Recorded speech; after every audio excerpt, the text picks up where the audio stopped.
What's up, what's up, what's up, ladies and gentlemen?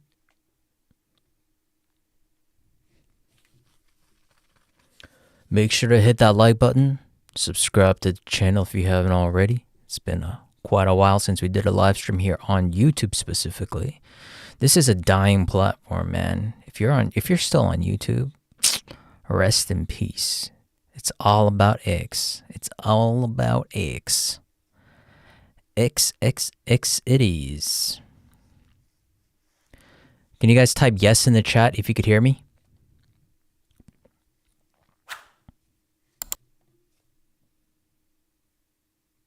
Can y'all type yes in the chat?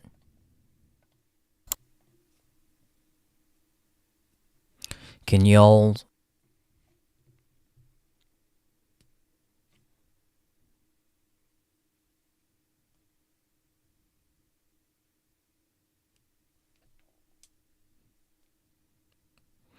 Write down your questions now.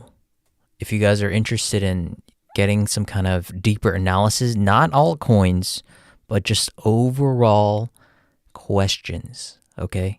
Questions that can stimulate the audience's minds like a magician.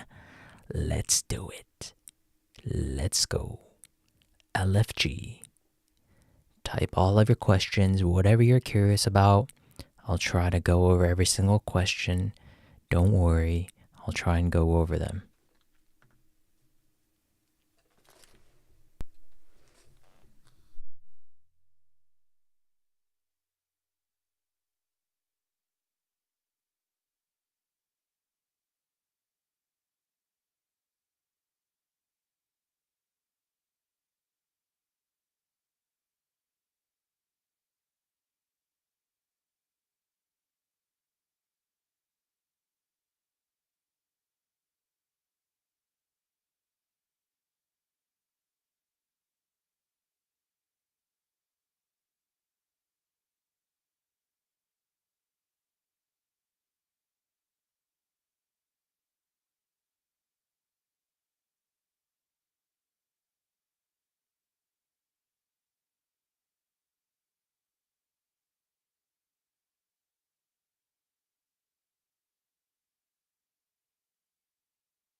What do I think about the Hearst cycle?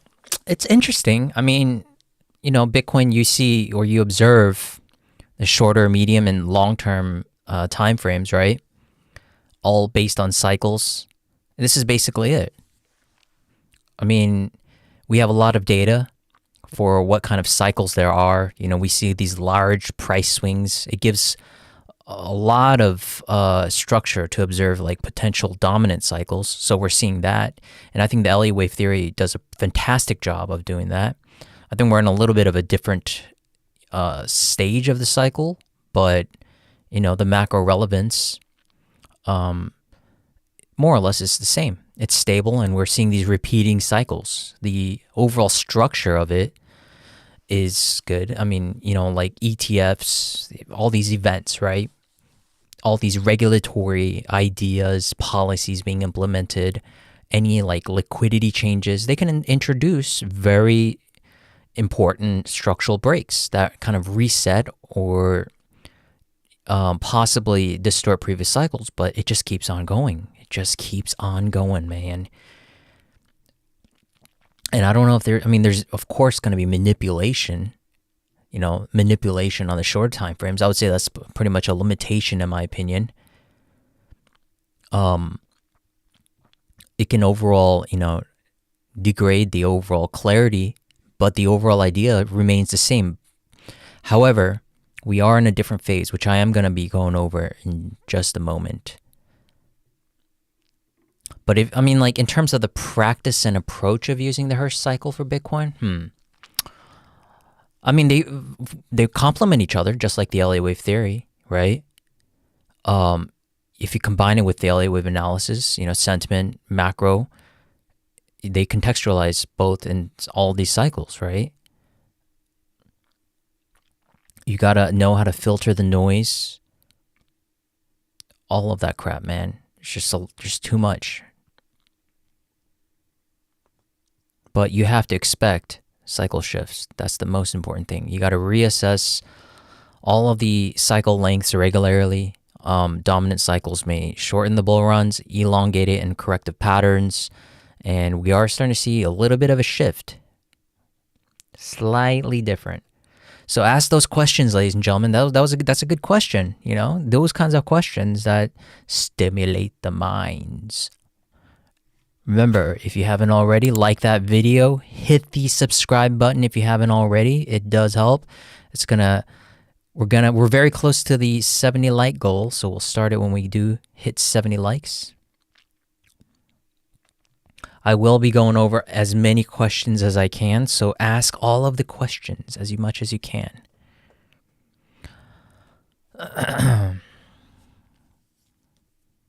I'll remove the text soon once we hit 70 likes. Don't worry.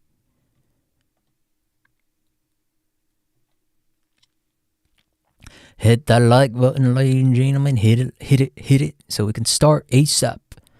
Like, subscribe if you haven't already.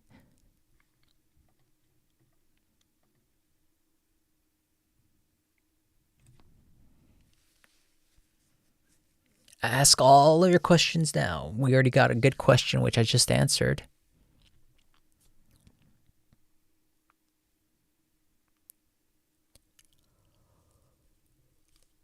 Don't ask about altcoins. Just ask about the overall, speculation of the markets, the current cycle, not just specific coins. We're in a bull market here, ladies and gentlemen. We're in a bull market. The more you question it, the more pain that is going to be coming towards you. Always respect the pump. Always respect the pump, ladies and gentlemen.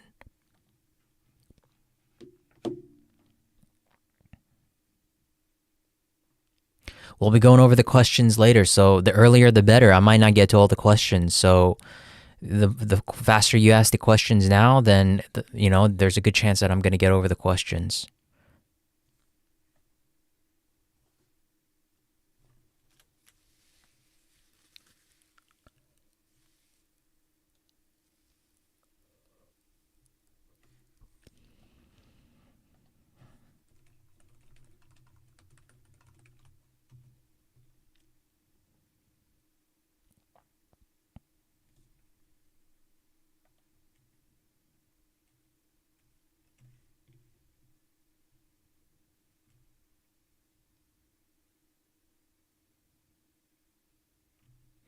Ask all of your questions.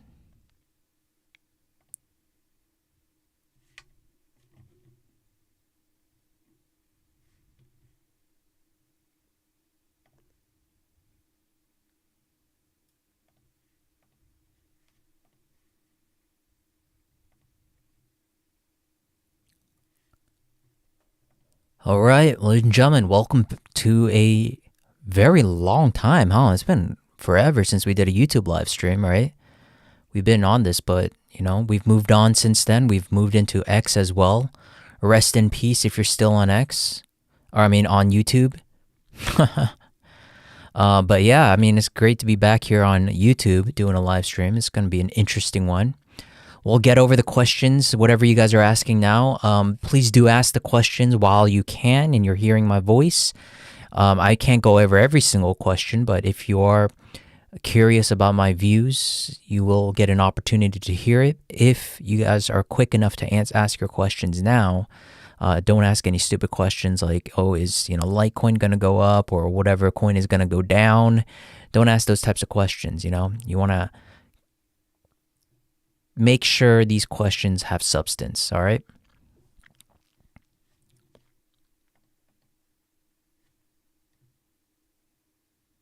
It's good to see everyone back here, though. It's good to see everyone back. All right, we're going to get started here. Thank you very much, ladies and gentlemen, for joining. It's great to be back here. If you haven't already, before we begin, please make sure to hit that like button. It really does help. Your support means everything to me, guys and girls. I mean, every time you guys, show support in any way, whether it's the like button, I mean, that's the least thing you can do. The better, motivation that I get out of it. I get more motivation out of, your interest and engagement. So if the more you like the videos, the more you, ask these very good questions, the more videos that I pump out. I know you guys really like these YouTube videos, and thank you again, by the way. We hit 14,200 subscribers. That's insane. I mean, this just started as a hobby, basically. And also subscribe to the channel if you haven't already. It's every subscriber, it does matter. And then whatever questions you guys have, I'm gonna make sure to go over them, and we will pop up this side little comment section when we get into that comment section. So just make sure to ask those questions early, and then I'll get to them. The earlier you ask, the faster that I'll get into them, and maybe I'll get into them because I won't get into all of them, that's for sure.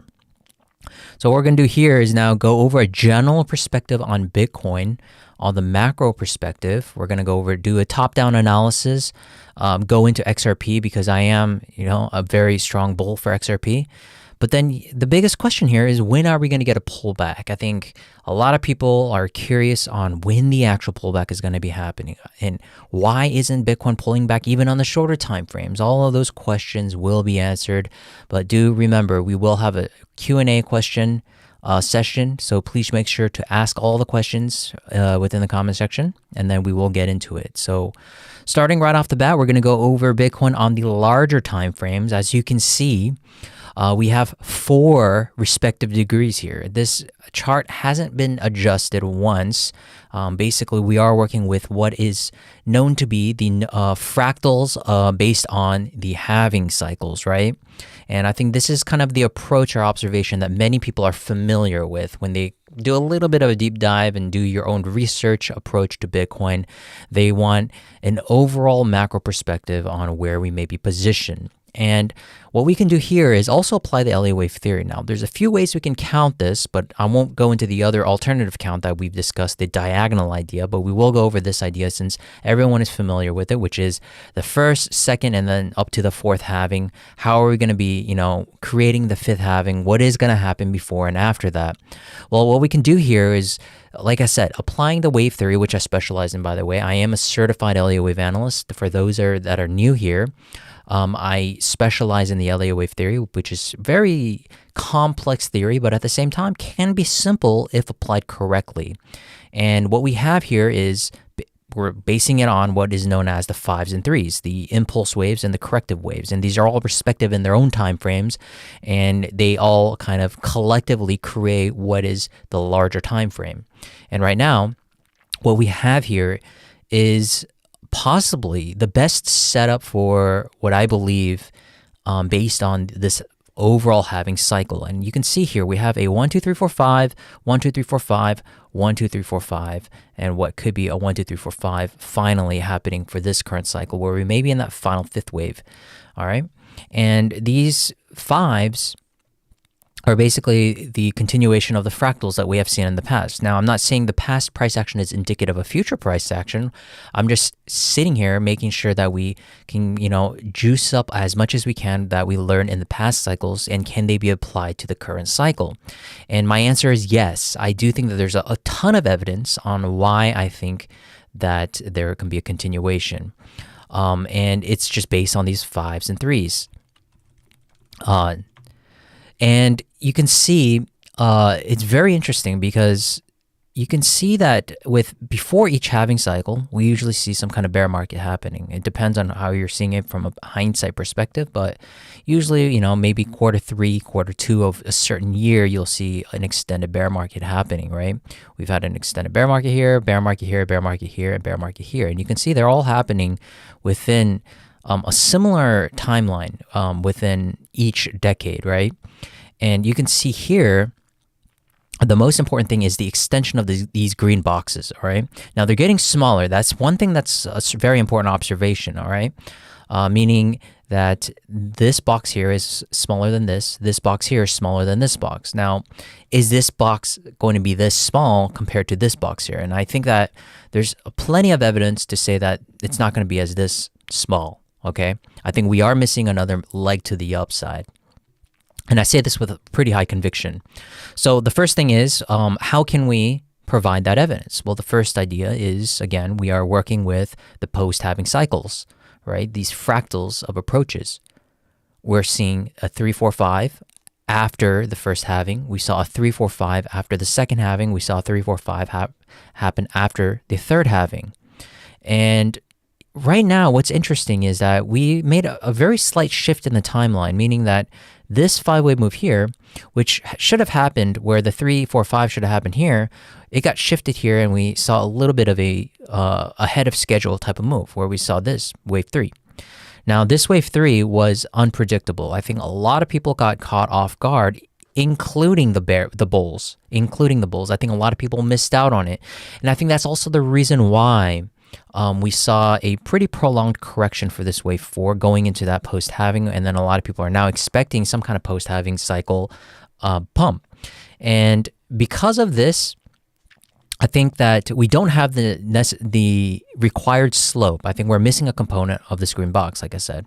And even if we go up to these levels, this box should more or less be sticking into that overall idea where we should have an extended wave of here. And the only way to extend that wave, in my opinion, is via a fifth wave extension of this minor degree that we're seeing here. Since we are working for the larger degree, wave 1 of the intermediate degree. We had the primary degree, cycle, and super cycle respectively. We're now missing the intermediate degree before we can assume some kind of larger prolonged correction, just like we saw in the past bear markets, right? And I don't think we're at a current stage, especially this early post-halving, to have some kind of bear run that could happen here. Now, again, I'm not saying this is necessarily going to be the same case. I'm saying that this can be the overall case in terms of making sure that we at least stick to the rhyming kind of aspect of what we're seeing for Bitcoin from the previous cycles and how we can apply it for the current cycles. So with that being said, the only way we can do that is via a fifth wave extension, even though we had that wave 3 extend earlier, where we usually saw the wave 3s happen the post cycles, okay?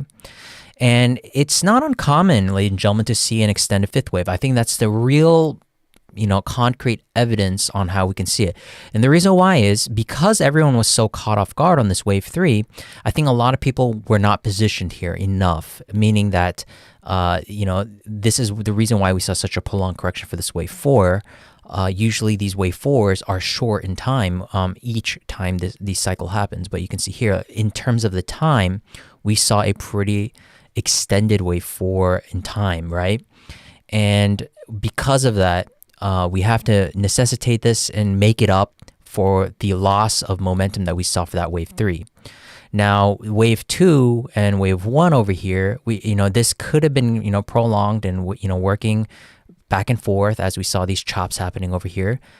This wave 5, in my opinion, is now the only way that we can do it. And I think, from a self-fulfilling prophecy perspective, we are getting a lot of great news here. And I think the waves can also help justify all of the great news that's coming out of the US side of things, and not just from altcoins, but also from, the Trump administration. I think a lot of great news is coming out all of a sudden.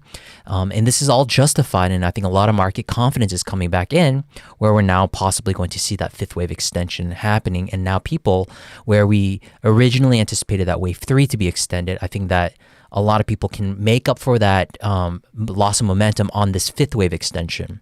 So in my opinion, this white count here we will get that necessary slope, but it will be in that necessary slope of that fifth wave. So this is a small adjustment to the actual fractal, but the overall idea and the slope nature remains the same if we're sticking to the overall halving cycle ideas. So yeah, I think that's my kind of approach to the overall macro cycle theory. I think if we're able to extend this as via fifth wave, I think we're still on the same page of the overall perspective and picture that's being created that we saw in the past. Now, again, just another primary cautionary tale here is that, again, we're not going to see these types of massive moves happening over and over, right? I think maybe we'll have a far different cycle happening in the future. I think that's something key to remember and also keep in mind. So this is my overall perspective. Let's see. Are there any questions that I should get into? Let's get into some questions. All right. Let's see some questions. Ooh, we got a lot of questions here.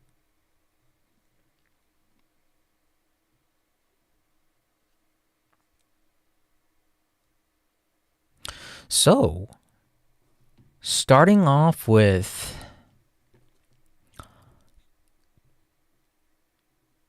Justin. All right, you're the first person to ask the question. I'm curious what time frame you see the next major corrective phase before the final run up. You're probably talking about this one here. I don't think that there's going to be any more major corrections within the current fifth wave.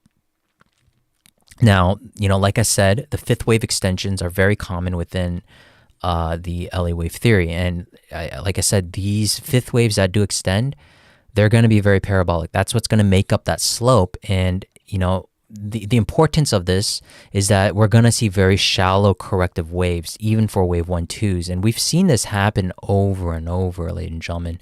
And it's such a key thing. And if we pull up the actual literature of the LA wave theory, you can see here, it's stated within the actual text, right? Fifth waves, extended fifth waves are quite common in major bull markets and commodities. And I think it's fair enough to say that even though you may treat it as some kind of property, it is a commodity. I think it's labeled as a commodity, Bitcoin. I think that's what the general markets see. So I think it's very common that we will see these commodities extend. And we've seen that for gold as well, right? We're seeing these major run happening on gold. So if we're also taking into account for gold also going for a major run that happened not too long ago, I think we will see a capital rotation going back into Bitcoin as well. And this is going to make up for what I believe that extension fifth wave is going to happen, just like we were observing from the actual text, that commodities do observe extended fifth waves, and they're very common in major bull markets. And I think we are in a very strong bull market, in my opinion. And I think it's quite objectively clear that we're in a bull market right now still. I think a lot of people are very interested in seeing Bitcoin go for a further run because a lot of people, missed out on that wave 3 that we saw over here. We should have seen that wave 3 either extend early, but that's a little bit far-fetched at that time. So we saw this wave 4 kind of play out, and then we're now looking for that slope that we need to be making up for. But if to really answer your question on a shorter time frame perspective, I don't think that we will get a major 1-2 pullback. If anything, it should be shallow for every single wave 1-2s or 3-4s. I don't even know if, there's no exact literature on the observation of alternations happening between waves 2 and 4. So it is really a gamble at this point. It's either a ride or die at this point. I think a lot of people are going to be missing out, number one. Number two, get way too late into the trend. But all the evidence is building up for higher levels, ladies and gentlemen. It's just pretty darn clear that we're working for a continuation to the upside. So that's a good question.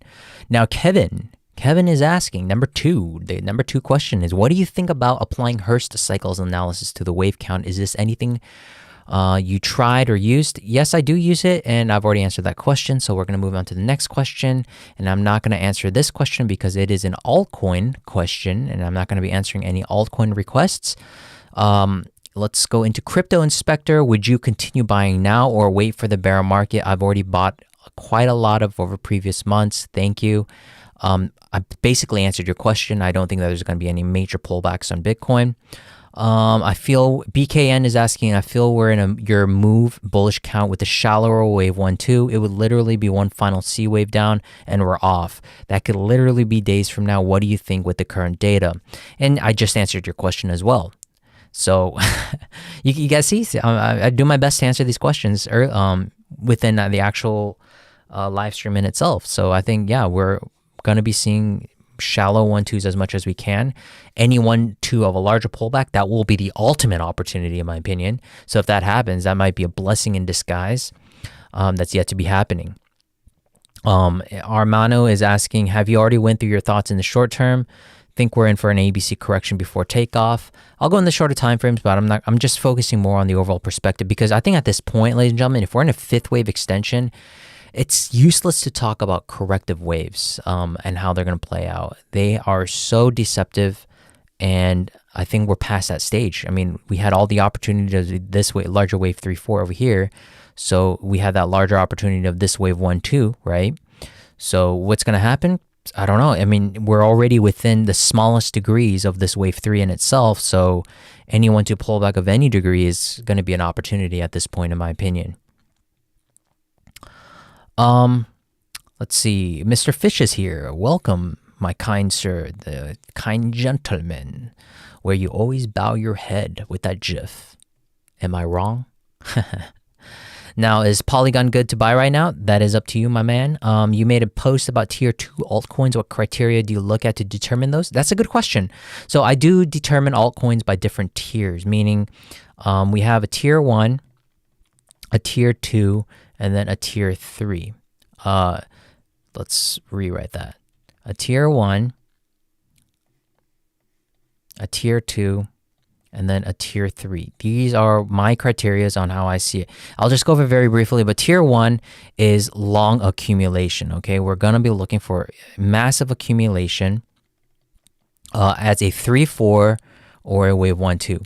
Now, this is the most commonly observed within crypto markets. I know a lot of people don't like extended wave 1-2s, or in time, that is, of an accumulation phase. They're the most boring coins, right?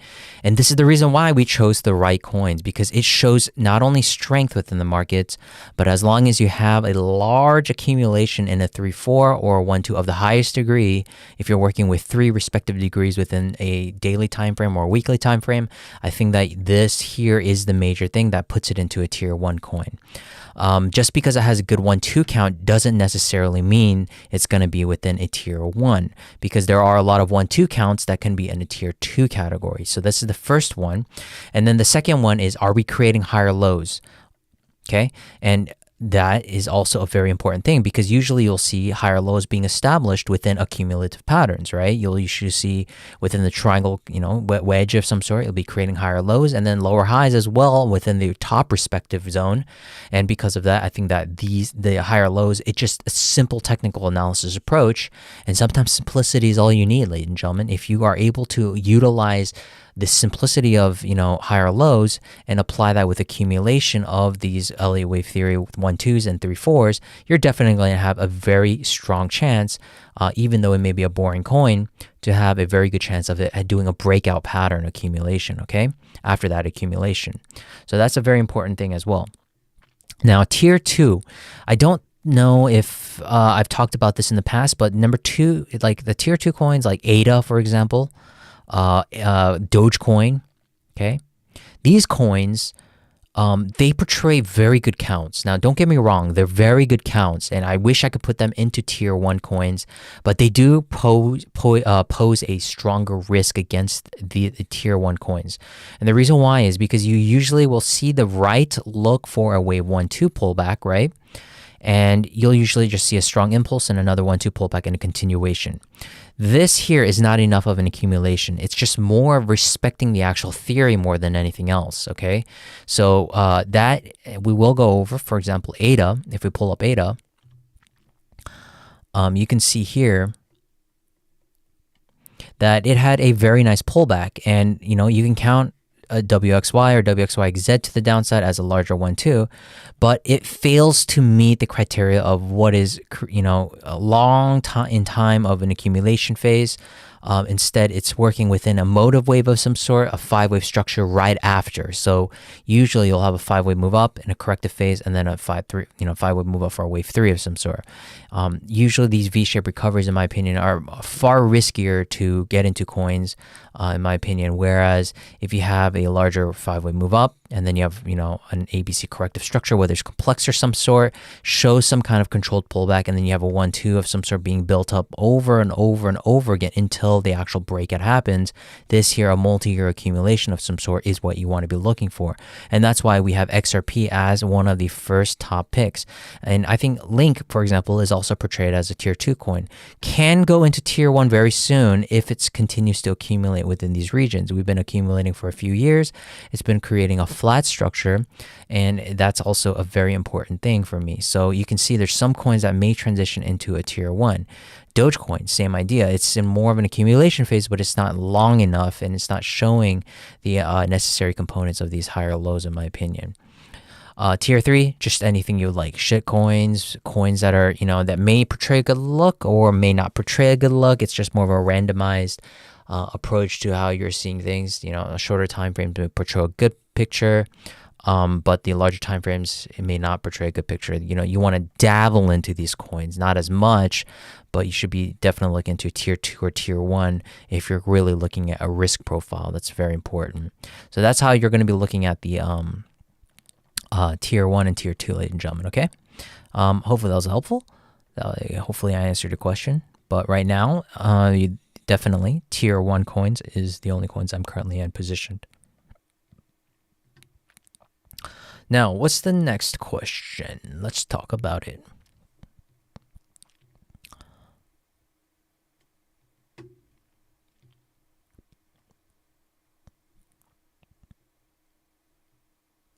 Okay, so from an LUA perspective, using fibs, what target levels are you looking at for LTC?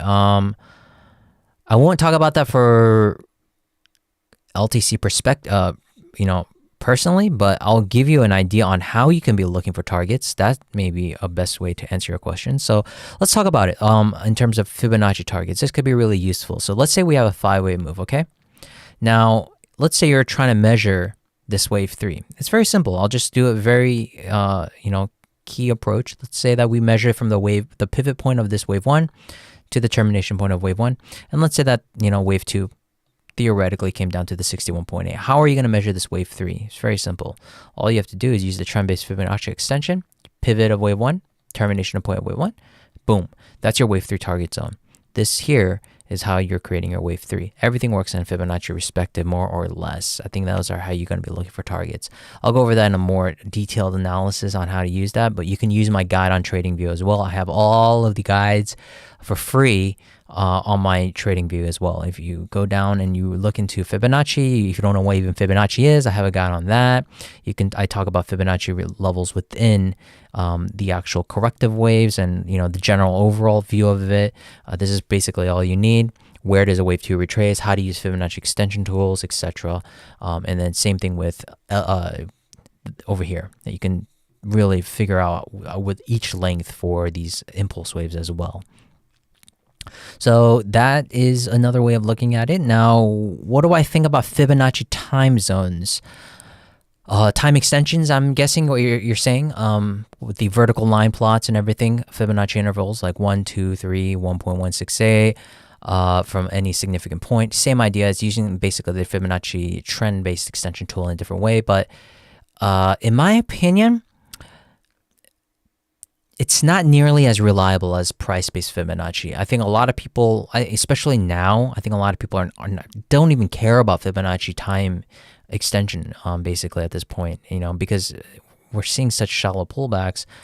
Usually they're best applied within corrective waves like we had over here, where the markets are a little bit stagnant.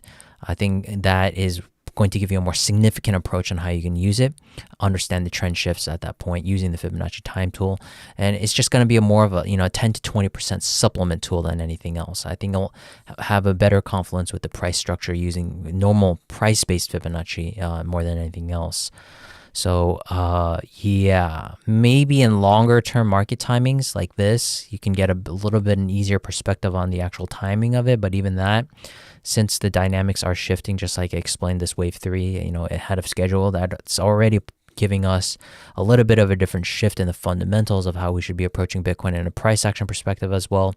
But if you're having a clear cyclical behavior, especially within an expected kind of corrective zone where bulls and bears can be fighting with each other with clear indications and clear balanced strikes, then I think you'll have a pretty good approach using the Fibonacci time extension tool. Again, it's not forward predictive on its own, though. Unlike price Fibonacci's, which gives the retracement or extension targets, Fibonacci time zones, they don't predict the magnitude. It's just the potential timing of it.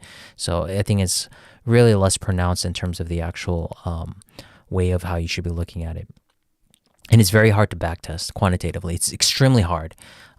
People will really praise it. I think a few people may talk about Fibonacci time. Yeah, I do use it, but you'll already have a good idea of what is a good look. If you're following the Elliott wave theory, if you have a wave 4 that's extending like this, then you're not in a wave 4, right? You may be in a WXY pattern instead, and that may be creating a larger picture for a corrective pattern. That should be the overall approach, not the actual timing perspective. You'll usually have a pretty good idea of whether it has a good look or not. And if you're using the Fibonacci time extension tool, that's already being proven just by the right look of it, right? It's very difficult to prove statistically. There's no statistical edge using the price Fibonacci tool. It's prone to confirmation bias more than anything else, seeing what you want to see after the fact that it happened. So hopefully that was helpful. Man, we're going through these questions like a breeze. Glopium is asking, do you take into account for fundamentals when determining the length of the cycle or purely with the price action? That is very important. And like I said, I think I've already answered that question as well, where this current fifth wave extension that we're seeing, we're throwing every simple technical analysis out of the picture, and we're just expecting higher levels at this point. So that fifth wave extension is already justifying for the fact that there's great news already coming out. We're seeing the self-fulfilling prophecy of all these great news coming out on the Trump side of things, with the flip of a switch, China, the whole thing with the whole detrimental, Liberation Day and all that stuff. I think because of this, he's now, the market maker basically at this point, right? And that's all pointing towards higher levels because everyone is seeing bullish confirmation just based on that news alone. And that's also being justified by this internal wave 3 and also this larger fifth wave extension.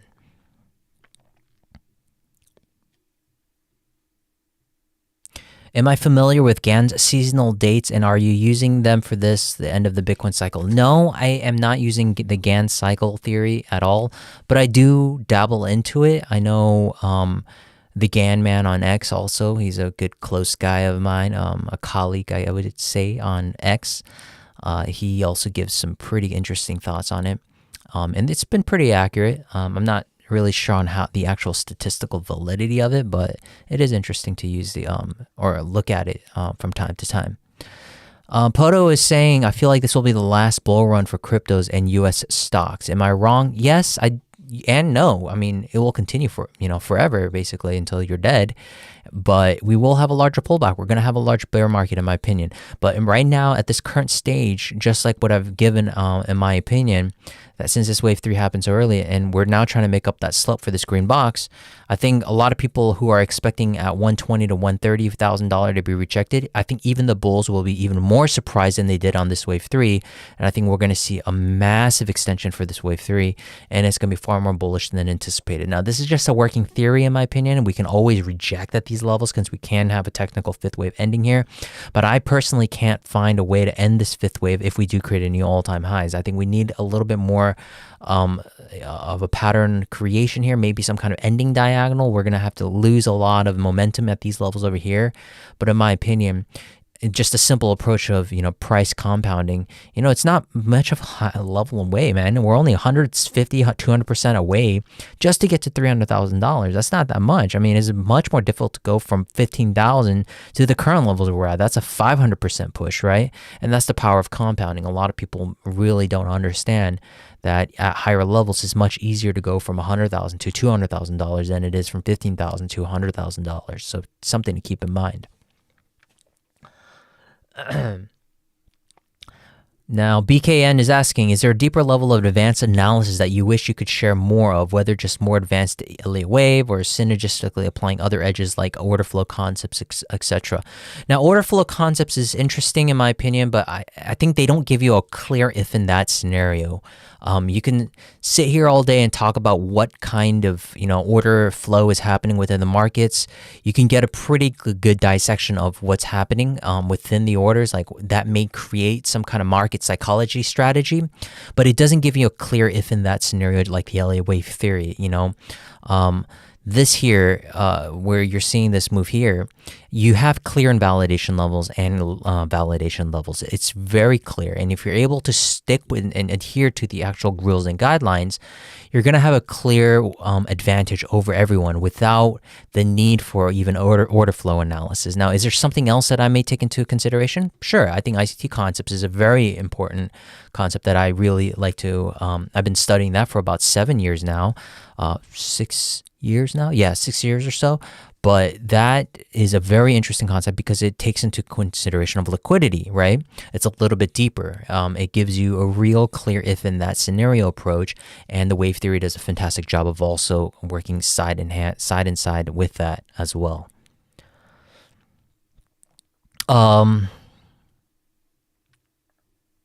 What is the difference is asking, could it be that XRP is in its fifth wave of extended fifth wave rather than third of the extended fifth? What?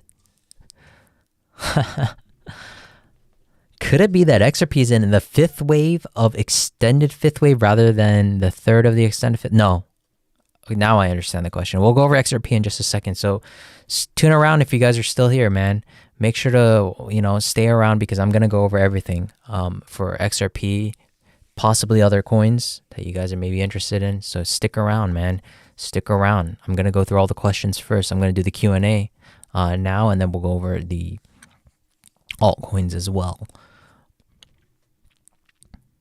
Lewis is asking, don't you think this can be part of a B wave in a large correction? No. At this point, what's the point even talking about these corrective patterns, man? It's just confirmation bias, like I said. It's seeing what you want to see after the fact that it happened and before it actually happened. You're sticking to a certain bias, whether it's a bear, or you're sticking to a certain bias of a bull. Right now, it's not about being a perma bull. I'm not going to be a perma bull forever. I'm going to look for a larger pullback or bear market of some sort to happen at some stage, but it's not right now, ladies and gentlemen. We just have too much data to prove to us that we're working for higher levels, and that means we have to work with statistics. We have to work with the evidence-based approach, and that's just siding with the bulls. I think a lot of people don't understand that. If you want to be a bear, thank you. You're providing liquidity. So I'm not hating on the bears even as well, because if you're playing a shorter time frame or you're playing a longer time frame, your liquidity is going to be, your liquidation points is going to be providing liquidity for what's going to be higher levels. That's how I'm seeing the markets. I think it's a zero-sum game. I think the markets definitely need the bears. They need it because that's what provides the liquidity. And then eventual breakouts happen because of that.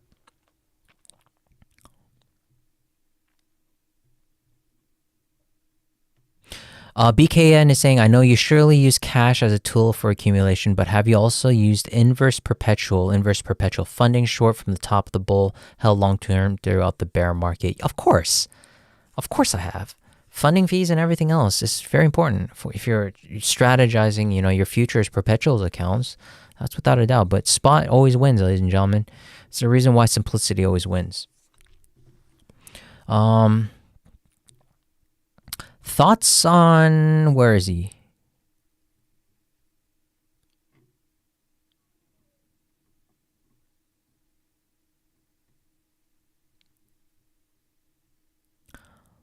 Whoa, where did we get? Okay, there we go. How do I see the sentiment? I'm guessing you're assuming this current sentiment. I have my feed strongly curated, but everything still seems relatively calm despite having a pretty insane pump off the lows. Do you use sentiments? Of course. The crypto fear and greed index is something that's very important. I use that all the time. And a lot of people think that's too simple to use, but like I said, simplicity is the key thing. Sentiment is very, very important. I don't know what you mean by curated. I don't know if you're muting all the bulls or muting all the bears on your X feed timeline, but it's important to have a mixed balance and a mixed approach, because it's also very important to get a perspective on what the bears are seeing, because maybe they're going to be right eventually, right? But I believe they're wrong in the timing of it than anything else. So yeah, sentiment is a very important thing. And right now, like I said, it's all being justified with the wave theory. This is right now, we're seeing a major bull run. We're seeing a lot of confidence coming back into the markets. A lot of bears are scared right now. Raise your hand if you're scared, because you're in a minus 5,000% perpetual position in futures. And now you're wondering if I should just hold that position or not, because we're already so close to that all-time high. Are we going to get rejection before it? And I think a lot of people want confirmation bias that it is going to move to the downside. And I think we're past the point of no return at this point. We hit above the 61.8% at this level over here, 78.6%, 88.6% is now where we're at. That's the last major Fibonacci level of resistance, right? After that, it's all game.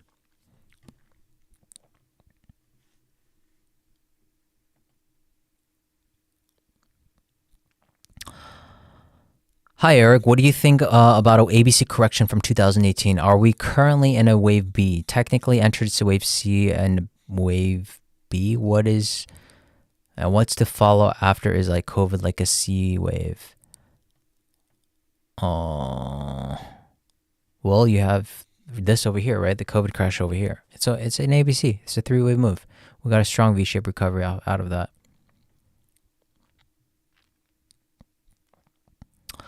Waves of Crypto is saying a lot of specific alt charts look like they need the cycle to extend to properly fit into a proper 5-wave impulse. ADA, for example, I'm thinking this is I think this is possible. We extend out and break 4-year cycle.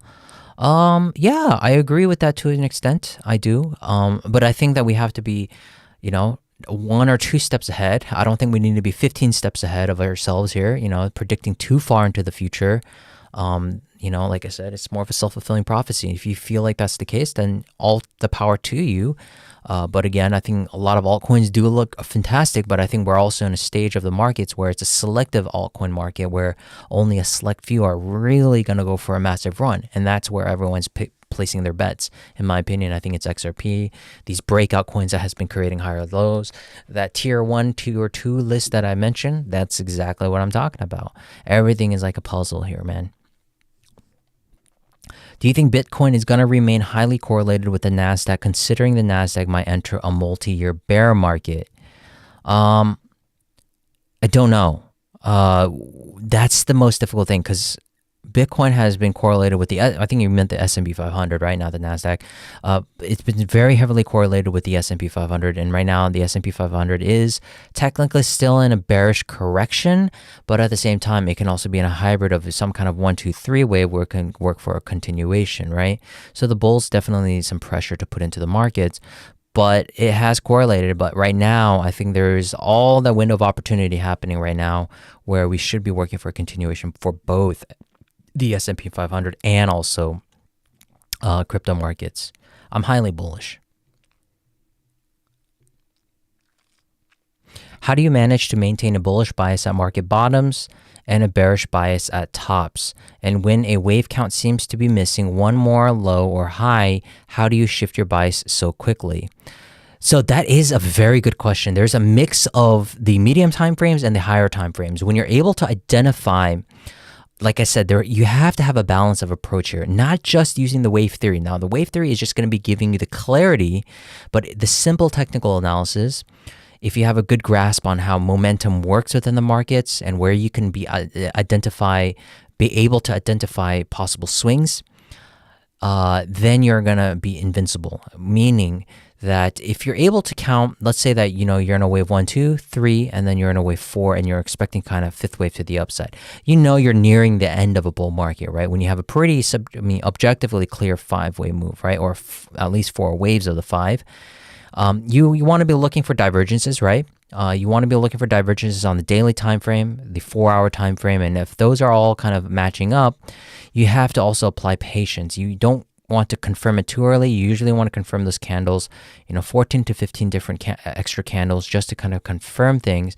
And yes, you might miss the absolute top or the absolute bottom, but you still get the overall general trend, and it's better to time it that way than actually betting on a very risky move, because you could have said that this was also a top over here, right? Yeah, that was a perfect move down, but you missed out and front ran all of those gains, and now you saw that potential fifth wave, and you might have swapped bias, and you were fading basically, and you got back into a long position. Now you're wrecked because this happened right here, right? So you want to be having a mixed balance approach of divergences. Whether you're using different kind of MACD divergences, RSI divergences, CVD divergences, those are all fantastic approaches. Just use what is systematically approachable for you personally. But for me personally, I just stick with simple technical, RSI divergences and CVD divergences as well. They're very important.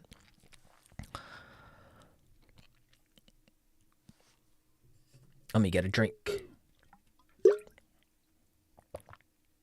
All right, so next question. How do you no, what exactly do you see that makes your shift bias so quickly and confidently? Yeah, I mean, you're probably talking about over here when I was actually expecting lower levels. How did I swap bias so quickly to become a bear, right? Or a bull? It's just the creation of 5 waves, right, off the lows. You want to be waiting for confirmation on some kind of 1-2 pullback, or at least some kind of consolidation. And that's where we saw that confirmation. We saw an immediate reversal, and what I originally thought to be a bear, I left my ego out of the door, and I made sure to follow the trend properly, and that's what we did. And now we're following that trend quite nicely. And I think for the overall picture, we're positioned very well at $78,000 to the $80,000 levels. Speaking of which, if you guys are interested, just a quick little announcement. If you guys are interested in joining the Discord membership or the Patreon membership, we do offer that. The Discord membership links are in the description below. Please don't hesitate to contact me about that.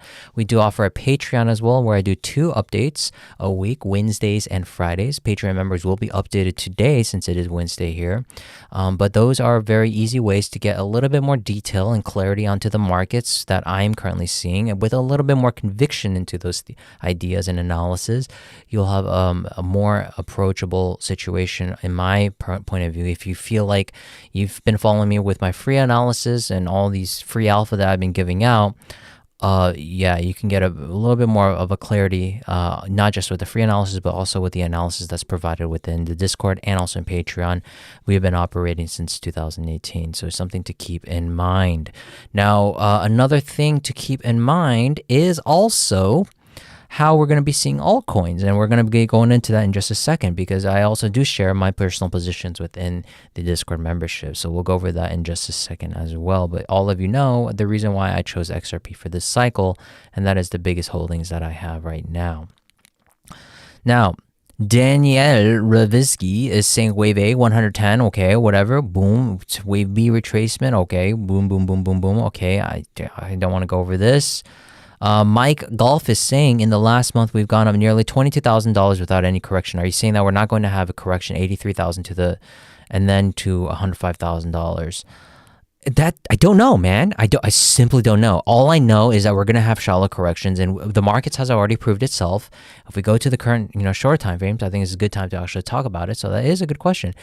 The markets have proved itself that we can't have shallow corrections, and look at it now. We're up 40% off the lows, and we're already getting the shallow correction on this possible 3-4, right?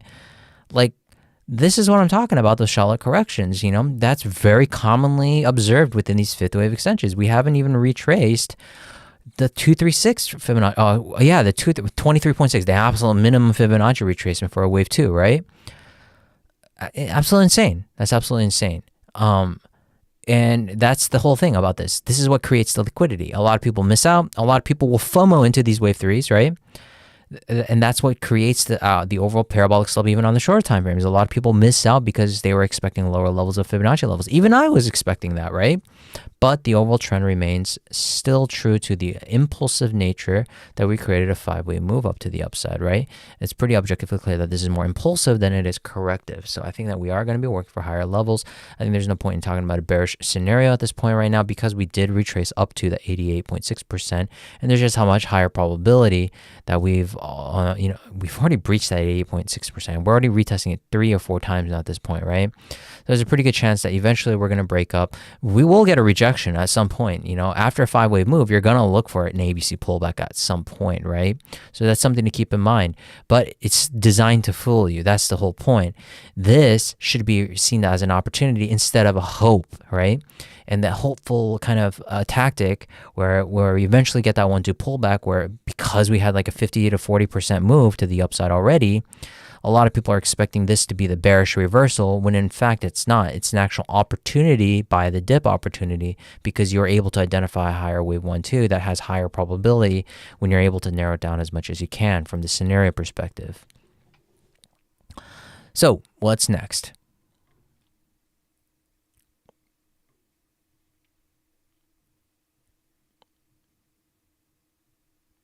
Do you combine RSI readings to find out where the wave 3 of 3 is usually ending in the highest value of an RSI trend? That's a good question. I've already went over the RSI, but the simple thing is if you're finding divergence between waves 3 and 5, usually you'll have a pretty strong conviction that there's going to be some kind of reversal. I don't know if we're having it right now, but let's see.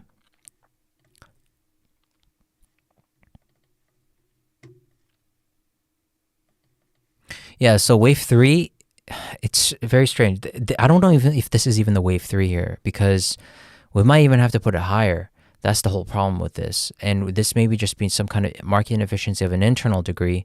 And, we have to mark this as possibly wave 3 because this is the highest point, right? So 3, 4 here instead, and then this will be the 5th wave. So usually when you have a wave 3, that's usually the highest peak of the RSI. And then, maybe a wave 5 is already on its way. And then you should technically be seeing divergences. Whether this 5th wave is going to be turning into some kind of diagonal of some sort, that's to be determined. We just simply don't know yet. But usually you'll see divergences happening on the shorter time frames and also the larger time frames between this waves 3 and 5. So we'll definitely keep that in mind. I'll make sure to adjust this properly. That is, maybe it's this, where wave 1, 2, 3, and then we have a larger wave 4, and then that's where the whole subjectivity comes in. Oh, your wave 4 is now way larger than your wave 1, 2, right? And I'm also an advocate of that, and that's why we keep things as logical as possible. And maybe there's a market inefficiency of something that we're not seeing, so we'll have to see how this is going to be playing out. We are just waiting for how this larger 1-2 is going to be playing out. And again, there's the whole idea of the channeling perspective of everything. But since this wave 2 was already so shallow at only the 23.6%, you can't even draw a proper channel right now. That's why there's a lot of inefficiencies happening. That's why you got to combine the importance of common sense as well. Isn't it the case that there can't be both an extended wave 3 and an extended wave 5? It should be one or the other, right? You can't have all 3 impulse waves of waves 1, 3, and 5 extend at the same time. But right now, since 5th wave is going to be assumed far larger than the wave 3, then the 5th wave extension could be happening. Again, there's the whole notion of the Fibonacci extensions, the Fibonacci retracements. Waves 1 and 3 and waves 1 and 5 have to be equal at some point. Wave 3, when you have this happening, usually you'll see some kind of wave 1 and 5 have equality when the wave 3 is extended, right? Especially if you hit it at the 161.8%. Usually you'll see equality between waves 5 and 1, whereas in this case, where waves 1 and 3, well, you should be technically, more or less equal, and then wave 5 should be extending. But right now, if you look on the macro,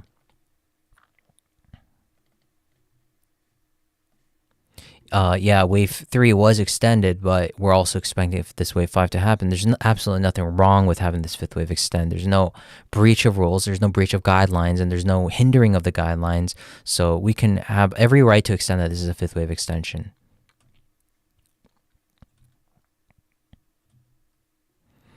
Let's see. And it doesn't look the same right now. It doesn't look the same. Are you planning to do good GAN analysis? Difficult to find accurate theories about GAN. No. What do you think about Doge? I don't think anything about it. It's a meme coin. It's great. It's in a tier. It's kind of fiddling back between tier 2 and tier 3, but it's not a significant holding of mine. I don't hold any Doge right now, but it does look pretty good in my opinion. What is this person? Oh, what is this? A donation here. Thank you very much. Do you mind checking render on USD on Coinbase, please? If you DM me, I'll send you a chart because you sent in a request. I won't do it live here, but if you want exclusive, send me a DM on Twitter, and then I'll send you that chart. How do you differentiate between different cycles as part of the primary cycle or within the primary circle? Usually, you want to work with 3 respective degrees of, 3 degrees of any time frame. Right now, as you can see, I always have the highest degree as a primary degree on each time frame. Right now we're on the 1 hour chart. This primary degree is the actual main count, and then in between is the intermediate and the minor degrees. That's just my way of organizing things, and usually that's the best approach to it. If you have too many degrees, 4, 5, 6 degrees, then usually it starts to mask a lot of what's happening.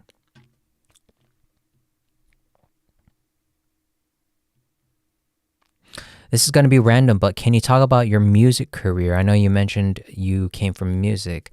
You've been following me for quite some time then, huh? Yeah, I was in music for quite a while. And I grew up with music. I did a lot of classical piano, jazz piano, and it was just something that I grew up with. It was my career basically at one point, and then trading. Man, trading just came in, and then also, the Elliott wave theory, it took over my life basically at this point. Maybe I'll do like a ask me anything type of session in the future. Dreamstorm is asking, I do have one weird wave count for both XRP and XLM that is out there. That is the consolidation for both coins from January 2018, 2024 is the B1. Okay, that seems a little too complex, my man. That the impulse wave C just broke and started the last few weeks. It's bullish, man. XRP is bullish. At this point, like, what's the point even saying XRP is bearish? Like, what, market cap can't support it at $10? It's going to be a $1 trillion market cap at $10. This can't be supported. Man, those people are going to be burned the most, in my opinion. They're far worse than the people who were talking about how Amazon and how Apple couldn't hit $1 trillion market cap. Tesla, same thing. Tesla it just regained the the $1 trillion market cap again in just a matter of seconds, basically, right? That's crazy.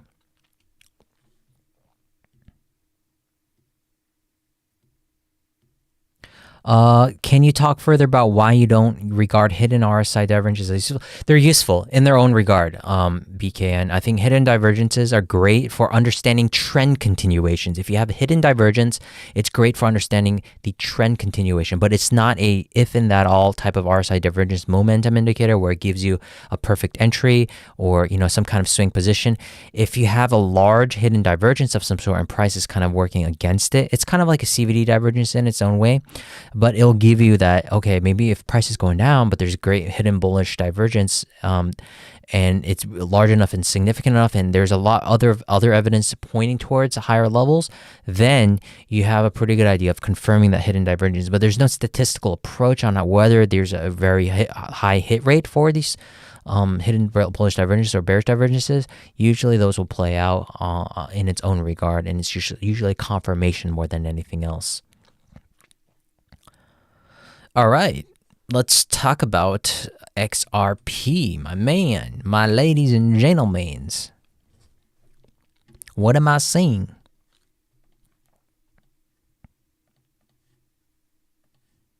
Well, you're seeing the same thing because I'm going to sound like a broken record player, but it's working still insanely bullish in my opinion. I think we're going to be working for higher levels, ladies and gentlemen. I think we are working for what could be a wave 3 to the upside. And at this point, there's really no corrective structure like this that's going to be happening. At that point, I would be bearish. But right now, even at this level over here, if we were to retest this level at, even $1, unless some kind of detrimental news happens, this is where I'm going to be building up a lot of XRP again. But I don't even think that's going to be happening, even with the worst case scenario. I think we're going to go for the best case scenario, which is a wave 3 to the upside. And I think we're going to get a similar type parabolic run where we're going to see a traditional 2018 type of run where everyone's going to be focusing only on a few single coins. I think this is what's going to be bringing us up into that high $1 trillion market cap that a lot of people are saying it's impossible to happen. But remember, market cap does not dictate the actual price action here, ladies and gentlemen. It's the last marginal buyer and the last marginal seller that determines the overall price, okay? So we have a clear 1-2 to the downside for our WXY, and we're now looking for what could be a possible wave 3. We have all of the necessary ingredients for the beginning.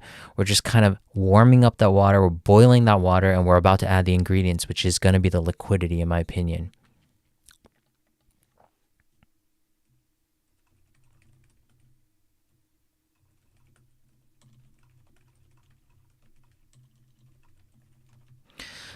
So with that being said, again, the second worst case scenario would be a possible flat idea, and this would still be the best case scenario in its own regard because we're just going to be creating a larger range. You know, what is 1 year of a ranging accumulation going to do against, you know, a 7-year accumulation that's already happened? You can't change the minds of the community. If culture is already embedded, you can't change culture just with the flash, right? Culture is what determines the overall price as well. And if you're trying to change culture, you're going to have to really redefine everything, and you're just going to be a flat earther, you know, you're going to be a flat earther basically in the eyes of an XRP holder. So remember, market cap is just basically the current price in the circulating supply. That's all it is, okay? It does not dictate or limit the price. It's just a way to describe the coin's value based on the current trading condition. That's all. It was a simply made up thing that there was no way to dictate a certain way of looking at coins. There was no way to rank it back in 2015, 16, 17, and 18, right? Back then when we only had, 300, 500 coins, it was really the only way to dictate the actual ranking system. But let me tell you why the market cap doesn't dictate the price. It's because it's set by the marginal buyer and seller. It's not by the full supply, like I said, right? For example, if XRP has 100 billion tokens and someone buys one XRP for, let's say, $10, right? The market cap on paper has to be $1 trillion. That's it, right? If XRP has 100 billion tokens and someone buys one XRP for $10, okay, the market cap immediately becomes $1 trillion, okay? It's the supply and demand of it. If nobody bought $1 trillion, it's not about who buys $1 trillion worth of XRP. That's the whole misconception. A lot of people think you need to have a certain amount of funds within the actual market cap. I mean, the actual coin, right? Just one token was traded at that price, right? $1 trillion worth of XRP. It doesn't dictate the actual market cap, okay? So the price moved. That's it. The market cap followed passively. That's the only way of doing it. Now, it's very difficult because there is a very large supply and it has a maximum supply of 100 billion. So even the small price increases, it really implies massive market caps, right? So people think XRP can't go to $10 because that would make the market cap bigger than Apple.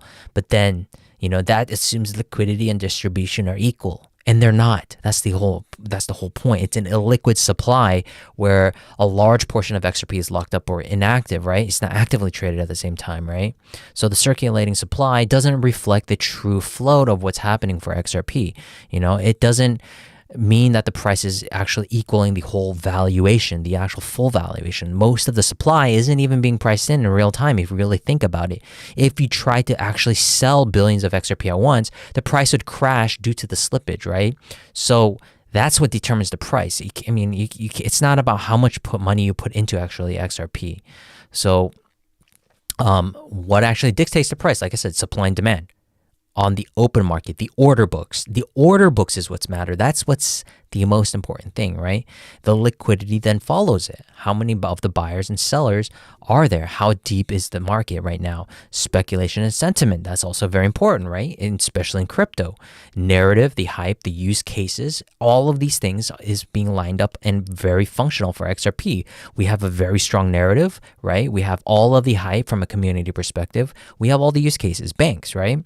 Things like the SEC lawsuits and partnerships can affect the demand, but if you're able able to overcome that, the demand comes stronger and the supply starts to diminish, right? So for XRP or any crypto, any coin for that matter, even Dogecoin, people who think it can't hit $10, they're absolutely wrong. Price is determined for what by the traders, what they're willing to pay for. It's not by some kind of quote unquote invisible market cap ceiling. That's where a lot of people also saw that misconception for Apple and Amazon and Tesla. You know, you guys know my Tesla position, right? You know, $300 all the way to $1,000, so forth. You guys all know what happened if you guys were an OG and following me. But regardless of what happens, if demand spikes and liquidity can handle it, XRP can also go to 10, 20, $40 if it wanted to, regardless of how absurd the resulting market cap may seem on paper. So that's something to keep in mind, ladies and gentlemen, okay? That was a lot of things to say. So I do think that we are working for wave 3, 4, and 5 respectively for a larger 5th wave. I think it's following in the footpath of what Bitcoin is doing, and I think XRP is going to show a little bit of a multiplying effect against Bitcoin, and I think that we are going to be seeing a larger 5th wave to the upside, just like for Bitcoin, but it's going to be in a much larger, stronger effect than anything else, in my opinion. So do keep that in mind, ladies and gentlemen. I think XRP, it could be dangerous, man. It could be dangerous, but at the same time, it can be very profitable and rewarding if you're able to understand that market cap doesn't dictate the actual price action, all right? So please keep that in mind. Market cap does not dictate the price, okay? Keep that in mind. I don't know why there's just so many people who don't understand that idea.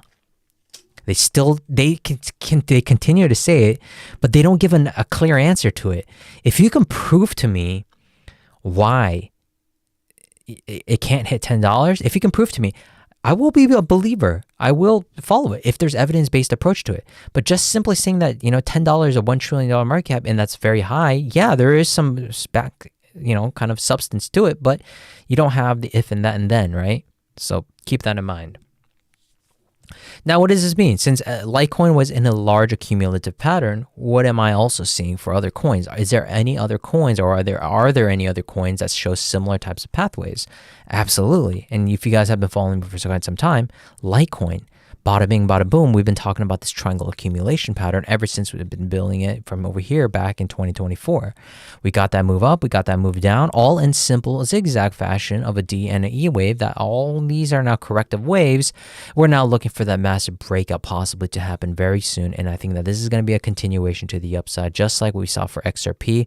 And I think there's no better time to do it than now, because the liquidity is lacking here for Litecoin. That's the only thing that it lacks. It has every single necessary component to be put into a tier 1 coin, but again, liquidity is not a controlling factor, okay?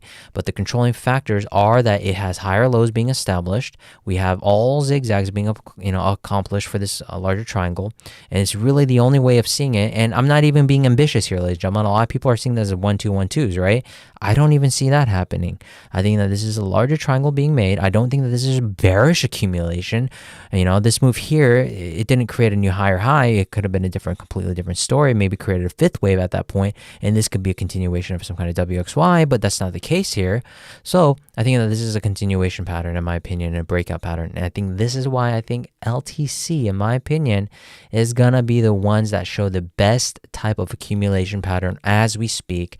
And the only thing that it lacks is liquidity. But right now, since crypto markets are showing incredible strength, I think there is a very good possibility that LTC, Litecoin, for example, has a strong continuation possibility, even though it lacks the liquidity. I think if the market confidence is now here, people are going to start recognizing what are strength coins and what are weak coins. We've already seen the meme coin phase out, so that's a very fantastic thing that happened. I'm glad the meme coin phase is now kind of fading away. Rotation of capital might be coming back into these dino coins. A lot of people understood the strength of XRP, what happened with XRP, and why it may continue for XRP. And right now, I think that people will start to realize that Litecoin also has a very strong potential of continuing just based on what happened from XRP.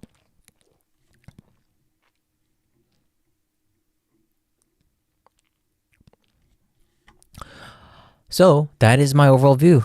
Look at that. It's still moving, man. Still moving. Still moving. Okay, so the best way to conclude this, ladies and gentlemen, is, follow the trend. If you really messed up the cycle and you couldn't, get fulfilled on your orders or whatever, just follow the trend as best as you can. Exercise risk management as best as you can. Understand the different tiers of what I was talking about. Tier 1, Tier 2. Look for accumulation patterns. Try to minimize the risk as much as you can. And then that will fulfill you. Because I'm telling you, right now at this current stage of the bull market, since we're so late in the bull market, fortune doesn't favor the bull at this moment anymore. Fortune favors the patience, okay? And the patience are the people who have accumulated early, understood the tactics of what Bitcoin is capable of doing and XRP is capable of doing from a price action perspective.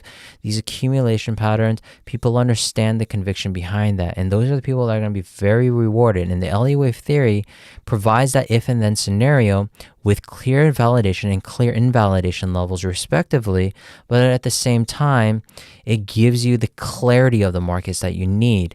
And right now, the wave counts suggest with all of this evidence-based approach combined that we're working for higher levels. And that's why I have done a fantastic job, in my opinion, for the past year and a half to really focus on just XRP, focus on Litecoin, focus on these coins that show high demand. I mean, not high demand, but really these higher lows being achieved. With all of that in mind, I think we chose the right coins instead of choosing 50,000 different coins and just, throwing a dart at the wall and saying that this coin is going to go up, this coin's going to go up, this coin's going to go up. There's no point in doing that anymore. You got to find the coins that is going to be selectively, carefully curated within the current bull market and choose those coins and stick to that coin patiently. If you missed one, no problem. I missed out on a few as well. And that's one of my biggest drawbacks that I had for this current cycle, which is that I had two or three other coins that I was looking at, but they didn't play out as, as expected. But XRP, Litecoin, we all know at this point, we're at a stage where it's just, a shooken up Coke can, right? And now we're just waiting for that lid to open and it's going to explode like crazy. And you know what's going to make that explode even more? Putting a mint mento into that can and make it explode even more. And that's going to be the liquidity where people are going to FOMO at a late stage. And that's the time we're going to be getting out. So hopefully that was helpful, ladies and gentlemen. I'm going to end the live stream here. Thank you very much. And make sure to hit that like button, subscribe to the channel if you haven't already. Write down whatever coin that you guys are interested in. And then I'll maybe do a raffle on which coin that I'm going to be looking at. Write that in the comments section. If you are also interested in joining the Patreon membership, we also have that as well. And I'm doing a flash sale right now as we speak. Just because you guys are staying here, I'm going to do a 50% off on my Discord membership. So please give me a contact. The link is in the description below. I'm going to open up only 5 slots for this time. So we have over 1,000 members in there. I'll see you guys there maybe. Hopefully this was a helpful video over the overall macro perspective and why I'm still bullish. See you guys in the next video. Have a fantastic rest of the week. Bye-bye.